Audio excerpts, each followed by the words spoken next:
দুইটা ভয়ঙ্কর পাপের কথা বলে দেই। এই দুইটা পাপে যারা আসক্ত হয়ে আছে তারা তওবা করে ফিরে আসলে পরেও সারা জীবন তাদেরকে এটা সাফার করতে হবে। কথা বুঝতে পারছেন না?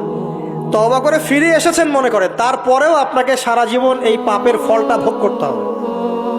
এক, মাদকদ্রব্য দীর্ঘদিন সেবন করেছেন, তওবা করেছেন, ফিরে এসেছেন, আল্লাহ হয়তো মাফ করে দিয়েছেন, আল্লাহ পাক মাফ করে দিয়েছেন, বাট আপনি আপনার দেহের যে ক্ষতিটা করে ফেলেছেন এটা পোষাতে পারবেন না।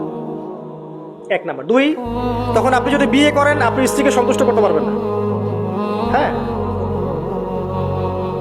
দুই নাম্বার হচ্ছে এই যে গোপনে যুবকরা যে পাপটা করে, মাস্টারবেশন, যেটাকে আমরা বলি হস্তমৈথুন, এই পাপ যেসব যুবকরা করছে বা করে, এবং অ্যাভেলেবেল এই পাপটা সবাই করে, কারণ এখন পর্নের যুগ, পর্ন দেখলে তো আর কোনো উপায় নাই, তখন তো এই পথেই যেতে হচ্ছে, নিজের উপরে নিজেকে জুলুম করতে হচ্ছে।